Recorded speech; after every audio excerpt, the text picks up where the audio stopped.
क्या दोस्तों आपको पता है हाल ही में डेजर्ट फ्लैग नामक वायुसेना अभ्यास कहां आयोजित किया गया है?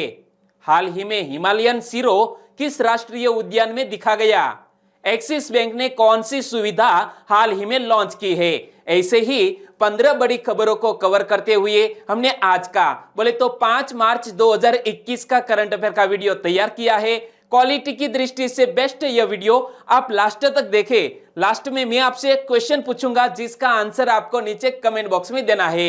और अभी तक आपने हमारी जीके 2020 चैनल को सब्सक्राइब नहीं किया है तो सब्सक्राइब कीजिए, पास में जो बेल आइकन है उसे भी प्रेस कर दीजिए क्योंकि आने वाले हर एक वीडियो की अपडेट आपको सबसे पहले मिले। चलिए बिना वक्त गवाए हम स्टार्ट करते हैं पहले क्वेश्चन से। डेजर्ट फ्लैग वायुसेना अभ्यास कहां शुरू हुआ? डेजर्ट फ्लैग नामक वायुसेना अभ्यास में हमारी इंडियन फोर्स पहली बार हिस्सा लेने जा रही है और यह डेजर्ट फ्लैग वायुसेना अभ्यास शुरू हुआ है यूनाइटेड अरब अमीरात में। यानी कि इस क्वेश्चन का सही आंसर है ऑप्शन सी, यूएई। भारतीय वायुसेना बोले तो इंडियन एयरफोर्स पहली बार डेजर्ट फ्लैग अभ्यास में भाग लेगी और यह अभ्यास यूएई में अल धफरा एयरबेस में शुरू हुआ। और यहां इस बैनर को आप पढ़ सकते हैं, एक्सरसाइज डेजर्ट फ्लैग 2021। और यह कहां पर शुरू हुआ है? यह एयरफोर्स एक्सरसाइज अल धफरा में। और एक्सरसाइज डेजर्ट फ्लैग संयुक्त अरब अमीरात की वायुसेना द्वारा आयोजित एक वार्षिक बहुराष्ट्रीय युद्ध अभ्यास है। बहुराष्ट्रीय युद्ध अभ्यास मतलब एक से ज्यादा राष्ट्र भी इस युद्ध अभ्यास में हिस्सा ले सकते हैं। तो भारतीय वायुसेना संयुक्त अरब अमीरात, अमेरिका, फ्रांस, सऊदी अरब, दक्षिण कोरिया और बहरीन की वायुसेनाओं के साथ अभ्यास में भाग लेगी हमारी इंडियन एयरफोर्स। और यह अभ्यास इस महीने की 27 तारीख को संपन्न होगा। और डेजर्ट फ्लैग अभ्यास का उद्देश्य क्या है?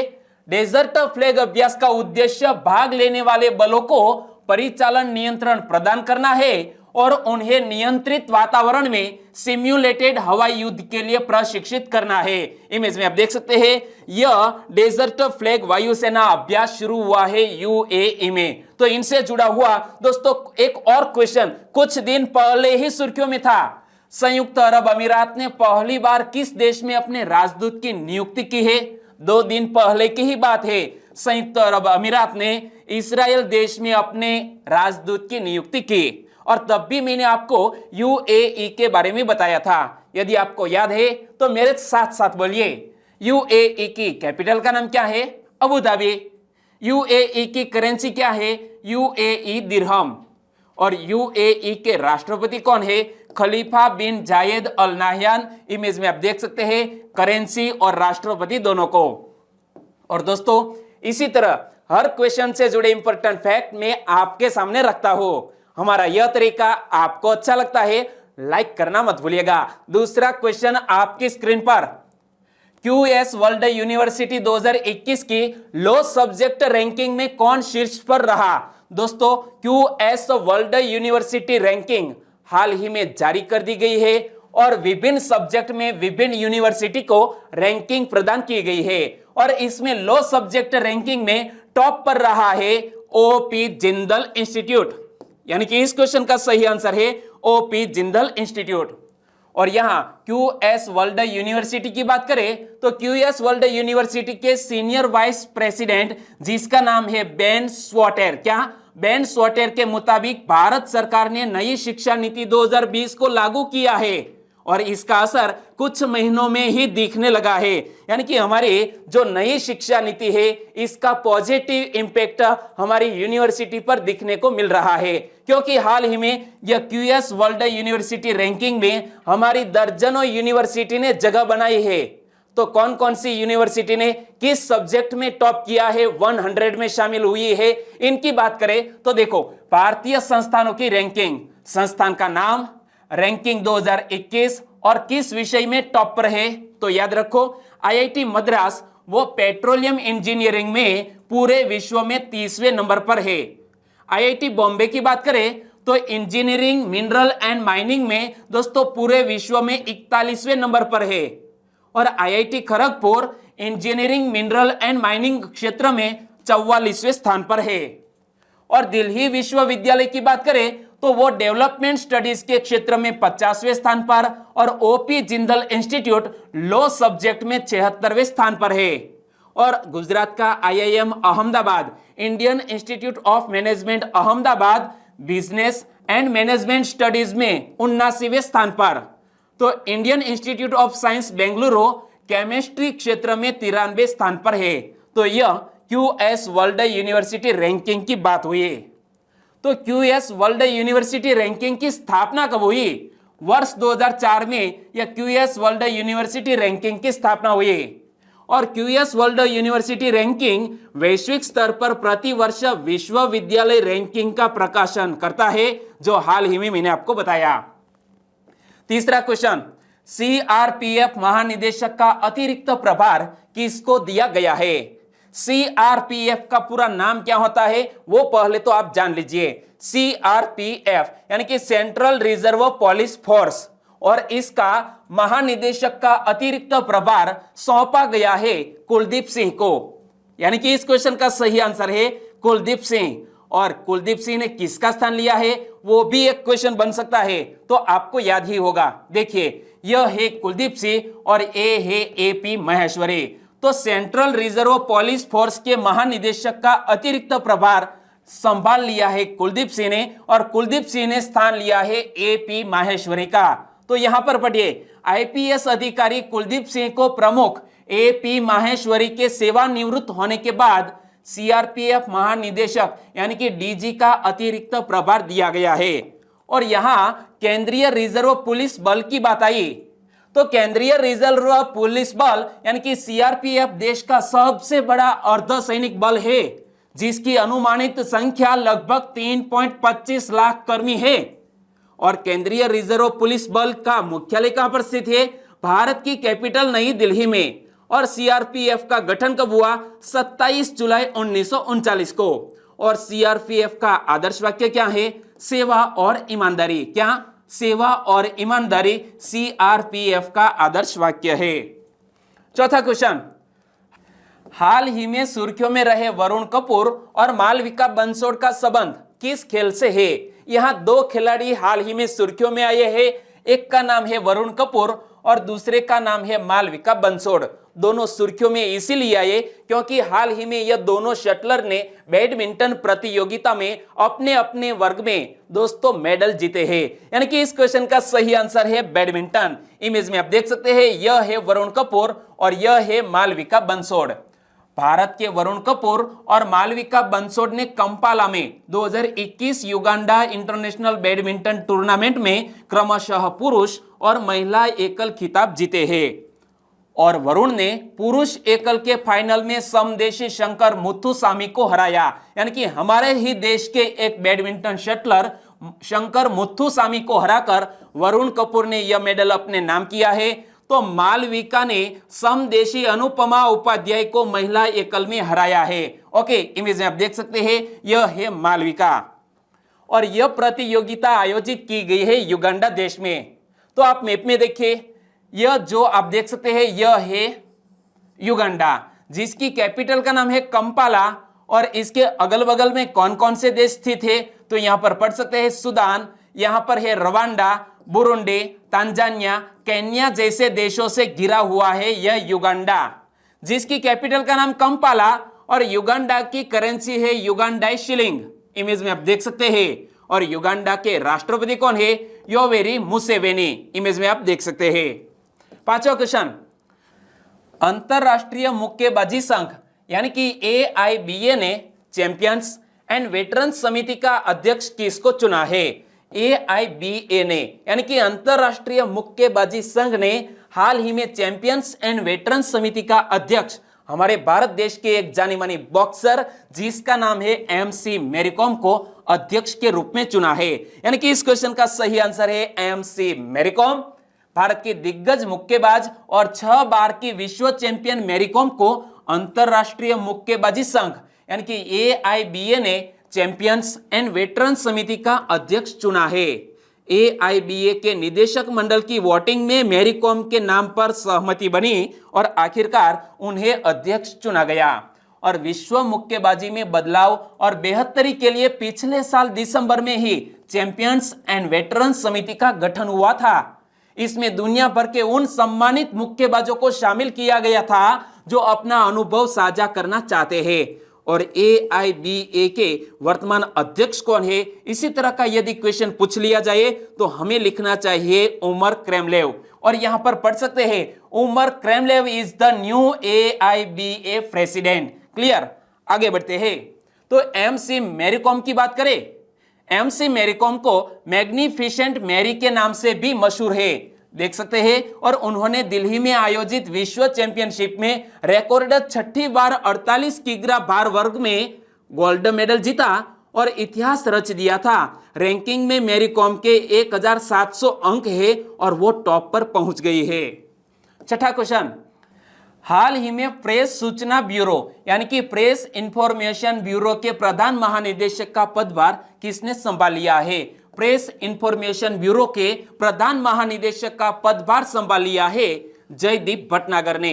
यानी कि इस क्वेश्चन का सही आंसर है जयदीप भटनागर। इमेज में आप देख सकते हैं भारतीय सूचना सेवा IIS के वरिष्ठ अधिकारी जयदीप भटनागर ने हाल ही में प्रेस सूचना ब्यूरो यानी कि प्रेस इंफॉर्मेशन ब्यूरो के प्रधान महानिदेशक का पदभार संभाल लिया है। और जयदीप भटनागर वर्ष 1986 बैच के भारतीय सूचना सेवा के अधिकारी है, जो आप इमेज में देख सकते हैं। और वर्ष 1919 में स्थापित प्रेस सूचना bureau press information bureau Bharat सरकार की एक नोडल एजेंसी है जो सरकारी नीतियों, कार्यक्रमों, पहलों और उपलब्धियों पर प्रिंट और इलेक्ट्रॉनिक मीडिया में सूचना प्रसारित करती है, PIB। और यह सरकार और मीडिया के बीच एक इंटरफेस के रूप में कार्य करती है। और PIB का मुख्यालय कहां पर स्थित है? हमारी कैपिटल नई दिल्ली में PIB का हेडक्वार्टर स्थित है। और PIB के हाल ही में महानिदेशक बन गए हैं जयदीप भटनागर। क्लियर। सातवां क्वेश्चन, राज्यसभा टीवी और लोकसभा टीवी का विलय करके किस टीवी का गठन करने संबंधी प्रस्ताव को मंजूरी दे दी गई है? दोस्तों, दो गवर्नमेंट की यह चैनल है, एक है राज्यसभा टीवी और दूसरी है लोकसभा टीवी। दोनों का विलय करके नाम कर दिया जाएगा संसद टीवी। यानी कि इस क्वेश्चन का सही आंसर है संसद टीवी। तो मामला क्या सामने आया है? देखो, राज्यसभा टीवी और लोकसभा टीवी का विलय करके संसद टीवी का गठन करने संबंधी प्रस्ताव को मंजूरी दे दी गई है। भारतीय प्रशासनिक सेवा यानी कि IAS के सेवानिवृत्त अधिकारी रवि कपूर, इमेज में आप देख सकते हैं, रवि कपूर को आगामी 1 वर्ष की अवधि के लिए संसद टीवी का मुख्य कार्यकारी अधिकारी भी नियुक्त किया गया है।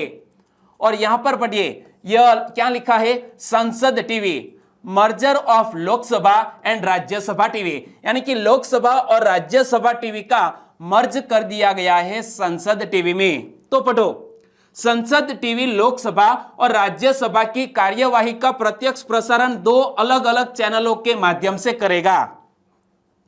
और दोनों चैनलों के एकीकरण को लेकर प्रसार भारती के पूर्व अध्यक्ष ए सूर्यप्रकाश की अध्यक्षता में गठित समिति की रिपोर्ट के आधार पर राज्यसभा के सभापति एम वेंकैया नायडू और लोकसभा के अध्यक्ष ओम बिरला ने संयुक्त रूप से यह निर्णय लिया है। तीनों महानुभावों को इमेज में आप देख सकते हैं। आगे बात करें तो लोकसभा टीवी की शुरुआत कब हुई थी? लोकसभा टीवी की शुरुआत 24 जुलाई 2006 को पूर्व लोकसभा अध्यक्ष सोमनाथ चटर्जी के प्रयासों के बाद हुई थी लोकसभा की शुरुआत। लेकिन राज्यसभा की शुरुआत कब हुई थी? राज्यसभा टीवी की शुरुआत वर्ष 2011 में हुई थी। राज्यसभा की नहीं बल्कि राज्यसभा टीवी की शुरुआत 2011 में हुई थी और लोकसभा टीवी की शुरुआत 24 जुलाई 2006 को हुई थी। और किसके प्रयासों से? सोमनाथ चटर्जी के प्रयासों से। 8वां क्वेश्चन, निम्न में से किस राष्ट्रीय उद्यान में हिमालयन सिरो दिखा गया है? इमेज में आप देख सकते हैं, यह हिमालयन सिरो गाय, सुअर, गधा जैसा दिखता है और यह पहली बार हाल ही में मानस राष्ट्रीय उद्यान में दिखा गया। यानी कि इस क्वेश्चन का सही आंसर है मानस राष्ट्रीय उद्यान। लेकिन मानस राष्ट्रीय उद्यान किस राज्य में स्थित है? बताओ बताओ, किस राज्य में? असम राज्य में स्थित है। और तीनों यह राष्ट्रीय उद्यान भी असम राज्य में स्थित है। काजीरंगा राष्ट्रीय उद्यान एक शिंगी गैंडे के लिए विश्व भर में ख्यात है। नामेरी राष्ट्रीय उद्यान और औरंग राष्ट्रीय उद्यान भी असम राज्य में ही स्थित है, लेकिन यह हिमालयन सिरो नामक जानवर दिखा गया है मानस राष्ट्रीय उद्यान में। हाल ही में एक हिमालयन सिरो को असम में दिखा गया है, इसे मानस राष्ट्रीय उद्यान में दिखा गया है। हिमालयन सिरो बकरी, गधा, गाय और सुअर की तरह दिखता है और यह एक शाकाहारी जानवर है। और सिरो आमतौर पर 2000 मीटर और 4000 मीटर के बीच ऊंचाई पर पाए जाते हैं हिमालयन विस्तार में। वे पूर्वी, मध्य और पश्चिमी हिमालय में पाए जाते हैं। उनके छोटे हाथ, पैर और खच्चर जैसे कान होते हैं, जो इमेज में आप देख सकते हैं। और उनके शरीर में काले बालों का एक कोट होता है। उनके शरीर पर काले बालों का एक कोट होता है और सिरो की सभी प्रजातियां एशिया में पाई जाती है। सिरो आमतौर पर घने जंगलों में रहते हैं और यह पाया गया है मानस नेशनल पार्क में। तो उनके बारे में भी हम जानकारी जुटा ले। यह एक राष्ट्रीय उद्यान है जो यूनेस्को का प्राकृतिक विश्व धरोहर स्थल है। यहाँ पर पढ़ सकते हैं बैनर में, प्रोजेक्ट टाइगर भी है, मानस नेशनल पार्क, और यहाँ पर लिखा है वर्ल्ड हेरिटेज साइट भी है। यह एक प्रोजेक्ट टाइगर रिजर्व, एक हाथी रिजर्व और बायोस्फीयर रिजर्व भी है और यह हिमालय की तलहटी में असम राज्य में स्थित है। नवा क्वेश्चन, एक्सिस बैंक ने कौन सी सुविधा हाल ही में लॉन्च की है? एक्सिस बैंक ने हाल ही में व्हाट्सएप बैंकिंग की सुविधा लॉन्च की, यानी कि इस क्वेश्चन का सही आंसर है व्हाट्सएप बैंकिंग। एक्सिस बैंक ने 3 मार्च 2021 को अपने ग्राहकों की बैंकिंग जरूरतों को पूरा करने में मदद करने और संबोधित करने के उद्देश्य से व्हाट्सएप बैंकिंग शुरू की है। व्हाट्सएप बैंकिंग ग्राहकों को कहीं भी और कभी भी चैटिंग ऐप पर बैंक का उपयोग करने में मदद करेगी। और इस सेवा का लाभ कैसे उठाया जा सकता है? व्हाट्सएप बैंकिंग सेवाओं का लाभ उठाने के लिए ग्राहकों को निर्दिष्ट एक्सिस बैंक नंबर के साथ चैट शुरू करना होगा और विवरण मांगना होगा। और एक्सिस बैंक व्हाट्सएप बैंकिंग की बात करें तो यह सेवा छुट्टियों के दिन सहित 24 घंटे 7 दिन उपलब्ध होगी। यह बैंक के गैर ग्राहकों दोनों के लिए उपलब्ध होगा, यानी कि जिस कस्टमर का एक्सिस बैंक में अकाउंट है वो भी इस एप्लीकेशन के जरिए पेमेंट कर सकते हैं और जिस कस्टमर का इस बैंक में अकाउंट नहीं है वो भी इस एप्लीकेशन के जरिए ट्रांजैक्शन कर सकते हैं। और दोस्तों, जब बात आती है एक्सिस बैंक की, तो एक्सिस बैंक से जुड़ा हुआ एक क्वेश्चन जनवरी में सुर्खियों में आया था। वो क्वेश्चन क्या था? हाल ही में स्वास्थ्य कल्याण सुविधाओं से लैस औरा क्रेडिट कार्ड किसने लॉन्च किया है? औरा क्रेडिट कार्ड लॉन्च किया है एक्सिस बैंक ने, और तब भी मैंने आपको एक्सिस बैंक के बारे में बताया था। आपको याद है तो मेरे साथ साथ बोलिए, एक्सिस बैंक की स्थापना कब हुई? 1994 में। एक्सिस बैंक का हेडक्वार्टर कहां पर स्थित है? महाराष्ट्र की कैपिटल मुंबई में। और एक्सिस बैंक की टैगलाइन है, बढ़ती का नाम जिंदगी। और एक्सिस बैंक के मैनेजिंग डायरेक्टर और चीफ एग्जीक्यूटिव ऑफिसर कौन है? अमिताभ चौधरी। इमेज में आप देख सकते हैं। 10वां क्वेश्चन, निम्न में से किस देश को भारत से एस्ट्राजेनेका कोविड टीके की 1 करोड़ खुराकें मिलेंगी? जी हां दोस्तों, हमारे भारत देश से कोविड-19 वैक्सीन की तकरीबन 1 करोड़ खुराक मिलने वाली है इंग्लैंड देश को, यानी कि इस क्वेश्चन का सही आंसर है इंग्लैंड। इंग्लैंड को भारत से एस्ट्राजेनेका कोविड टीके की 1 करोड़ खुराकें मिलेंगी और इस टीके का उत्पादन सीरम इंस्टीट्यूट ऑफ इंडिया ने किया है। और ब्रिटेन सरकार ने कहा है कि उनके देश से एस्ट्राजेनेका कोविड टीके की 10 करोड़ खुराकों की मांग की गई है, जिसमें से serum institute of India 1 crore टीकों की आपूर्ति कर रहा है। और दोस्तों, हमारे भारत देश के द्वारा कई देशों को उपहार के रूप में भी यह कोविड-19 के टीकों की डोज उपलब्ध कराई गई है। बांग्लादेश और ब्राजील जैसे निम्न और मध्यम आय वाले देश सीरम इंस्टीट्यूट ऑफ इंडिया द्वारा निर्मित कोविशील्ड टीके पर निर्भर है, लेकिन पश्चिमी देशों में भी इस टीके की मांग बढ़ रही है। 11वां क्वेश्चन, कर्नाटक जनपद अकादमी की पहली किन्नर महिला अध्यक्षा कौन थी? कर्नाटक जनपद अकादमी की पहली किन्नर महिला अध्यक्षा कौन थी? मंजम्मा जोगती, यानी कि इस क्वेश्चन का सही आंसर है ऑप्शन सी मंजम्मा जोगती। और यह एक किन्नर महिला जो यह कर्नाटक जनपद अकादमी की पहली किन्नर महिला अध्यक्ष बनी थी। और हाल ही में यह क्वेश्चन सुर्खियों में क्यों आया, क्योंकि 8 मार्च को हम अंतरराष्ट्रीय महिला दिवस मनाने जा रहे हैं और आकाशवाणी विभाग द्वारा कुछ महत्वपूर्ण उपलब्धि पाने वाली महिलाओं के बारे में यहां आकाशवाणी विभाग द्वारा बताया जा रहा है और इसमें जिक्र किया गया है मंजम्मा जोगती का। इमेज में आप देख सकते हैं अंतरराष्ट्रीय महिला दिवस के सिलसिले में आकाशवाणी समाचार विभिन्न क्षेत्रों में उत्कृष्ट काम करने वाली महिलाओं की उपलब्धियों का प्रसारण करता है और इनमें से एक मंजम्मा जोगती है जिन्हें इस वर्ष पद्मश्री से सम्मानित किया गया है और वह कर्नाटक जनपद अकादमी की पहली किन्नर महिला अध्यक्षा थी। और यहां मैंने दोस्तों आपको और ऑप्शन भी बताए, तो और ऑप्शन जो किन्नर महिला के उपलब्धियों से जुड़े हैं उनकी भी बात कर ले। नोएडा मेट्रो के सेक्टर 50 स्टेशन को ट्रांसजेंडर समुदाय के लिए समर्पित स्टेशन बनाया गया है और इस स्टेशन का नाम रेनबो स्टेशन रखा गया है, वो बात भी मैंने आपको बताई थी। और टिकट काउंटर और रिसेप्शन का कामकाज संभालने के लिए माही गुप्ता को तैनात किया गया है। इमेज में आप देख सकते हैं यह है माही गुप्ता। और इसी के साथ निशा राव भी सुर्खियों में आई थी क्योंकि यह पाकिस्तान की पहली एक लॉयर है जो इस स्थान पर पहुंची है। देखो 28 साल की निशा राव आज पाकिस्तान की पहली ट्रांसजेंडर वकील बन गई है। यहां पर पढ़िए, first transgender lawyer of Pakistan. और एक वक्त ऐसा था जब वो भीख मांगने के लिए तैयार हो गई थी लेकिन बाद में पढ़ाई शुरू की और वो इस महत्वपूर्ण पद पर पहुंची है। 12वां क्वेश्चन, खेलो इंडिया शीतकालीन खेलों में पदक तालिका में पहला स्थान किसने प्राप्त किया है? हाल ही में यह दूसरा खेलो इंडिया नेशनल विंटर गेम्स का आयोजन जम्मू कश्मीर के गुलमर्ग में किया गया और इसमें पदक तालिका में शीर्ष पर रहा है जम्मू कश्मीर केंद्र शासित प्रदेश, यानी कि इस क्वेश्चन का सही आंसर है जम्मू कश्मीर। केंद्र शासित प्रदेश जम्मू कश्मीर ने खेलो इंडिया शीतकालीन खेलों में पदक तालिका में पहला स्थान प्राप्त किया है और जम्मू कश्मीर ने इन खेलों में 11 स्वर्ण, 18 रजत और 5 कांस्य पदक जीतकर पहला स्थान प्राप्त किया है। और यह आयोजन कब किया गया, तो यहां पर पढ़ सकते हैं सेकंड खेलो इंडिया विंटर गेम्स गुलमर्ग में आयोजित किया गया है। कब आयोजित किया? 26 फरवरी से लेकर 2 मार्च तक इसका आयोजन किया गया। और खेलो इंडिया शीतकालीन खेल की बात करें तो 5 दिन का यह खेल आयोजन 26 फरवरी को आरंभ हुआ था और कश्मीर के बारामुल्ला जिले में गुलमर्ग में संपन्न हुआ। ओके, और यहां बात करते हैं जम्मू कश्मीर की क्योंकि वो टॉप पर रहा है। तो जम्मू कश्मीर से जुड़ा हुआ एक क्वेश्चन जनवरी में सुर्खियों में आया था। हाल ही में जम्मू कश्मीर प्रशासन ने बागवानी क्षेत्र में बड़े बदलाव के लिए किसके साथ एक समझौते ज्ञापन पर हस्ताक्षर किए हैं? तो नेफेड के साथ जम्मू कश्मीर प्रशासन ने एक समझौते पर हस्ताक्षर किए और तब मैंने बताया था नेफेड के प्रबंध निदेशक कौन है? इमेज में आप देख सकते हैं संजीव कुमार चड्ढा। और जम्मू कश्मीर के लेफ्टिनेंट गवर्नर कौन है? मनोज सिन्हा। इमेज में आप देख सकते हैं।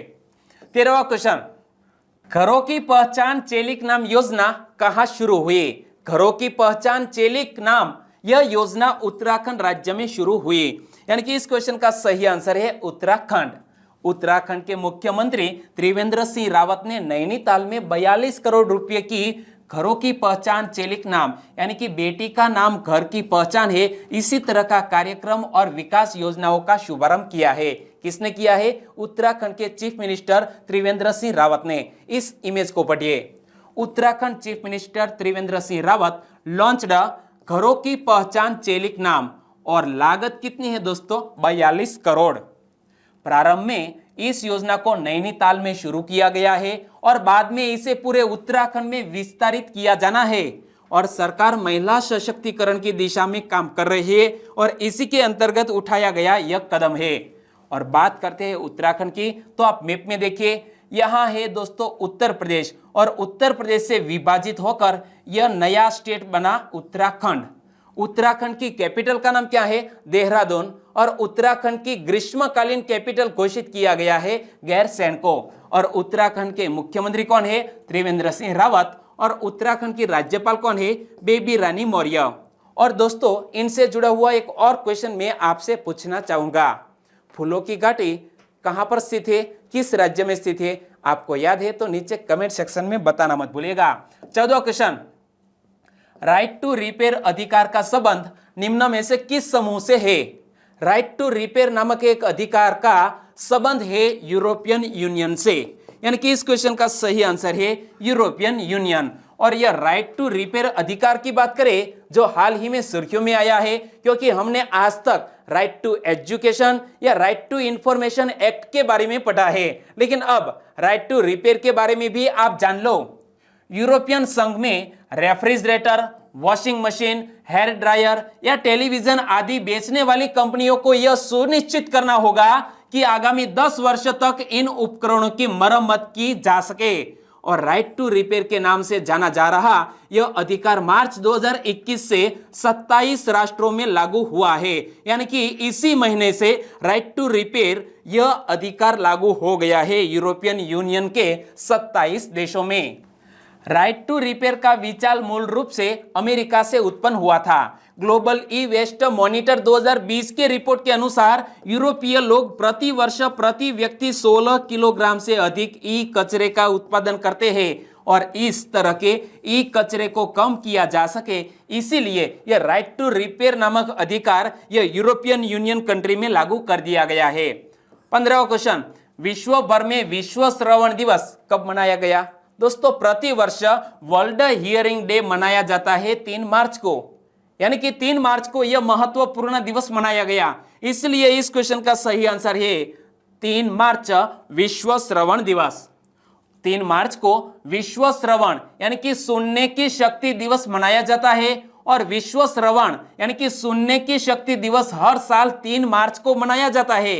और यह दिन बहरापन और सुनवाई हानि को रोकने और दुनिया भर में कान और सुनवाई देखभाल को बढ़ावा देने के बारे में जागरूकता बढ़ाता है, और इसीलिए वर्ल्ड हियरिंग डे प्रति वर्ष मनाया जाता है 3 मार्च को। और दोस्तों, 1 मार्च को भी कुछ महत्वपूर्ण दिवस मनाए गए थे, आपको याद है तो नीचे कमेंट बॉक्स में बताना मत भूलिएगा। और अब बात करते हैं लास्ट वीडियो के क्वेश्चन के। लास्ट वीडियो में मैंने आपसे क्वेश्चन पूछा था, विश्व शतरंज संघ के द्वारा जारी मार्च माह की फीडे विश्व रैंकिंग में कौन शीर्ष पर है? यह मार्च माह की फीडे विश्व रैंकिंग में मैग्नस कार्लसन टॉप पर है, और वो किस देश के हैं? कई सारे सब्सक्राइबर फ्रेंड ने वह बात भी की है, बहुत ही अच्छी बात है कि वो मैग्नस कार्लसन किस देश के शतरंज के जाने माने खिलाड़ी है। सही आंसर था ऑप्शन ए। लगभग सभी दोस्तों ने सही आंसर दिया है। उनमें से कुछ सब्सक्राइबर फ्रेंड के नाम लेना चाहूंगा, तो वो है राकेश गामित, मानसी प्रजापति, प्रिया पटेल, वसावा मिताक्षी, ठाकुर आशाराम भाई, जिगीशा राठौड़। इन सभी दोस्तों ने इस क्वेश्चन का सही आंसर दिया। वाघेला शारदा, विजय सावड़िया, कटारिया अशोक भाई, प्रीति विश्वकर्मा, कल्पना चौहान, सुमित्रा भूरिया, नरेश देवड़ा। सभी दोस्तों को बहुत बहुत धन्यवाद। और आज की वीडियो का क्वेश्चन ए रहा स्क्रीन पर। कोई भी, यहां तक कि प्रधानमंत्री भी देश के कानून से ऊपर नहीं होना चाहिए, यह कथन किस महानुभाव का है? फिर से एक बार पढ़ता हूं, कोई भी, यहां तक कि प्रधानमंत्री भी देश के कानून से ऊपर नहीं होना चाहिए, यह कथन किस महानुभाव का है? मैंने आपको डिटेल में बताया था, आपको याद है तो सही ऑप्शन चुनिए और आंसर दीजिए नीचे कमेंट बॉक्स में। और यह महानुभाव क्यों सुर्खियों में आए थे वो भी आज आपको बताना है। ओके, नीचे कमेंट सेक्शन में बताना मत भूलिएगा। एक बार आप लिख देंगे फिर आप उसे कभी नहीं भूलेंगे। और आज का वीडियो वाकई में आपको अच्छा लगा है, हेल्पफुल लगा है, तो आपके दोस्तों को फेसबुक, व्हाट्सएप या टेलीग्राम के जरिए इस वीडियो के लिंक शेयर करना मत भूलिएगा। बस छोटी सी उम्मीद के साथ वीडियो खत्म करते हैं, फिर मिलेंगे नए करंट अफेयर वीडियो के साथ। तब तक के लिए टेक केयर एंड जय हिंद।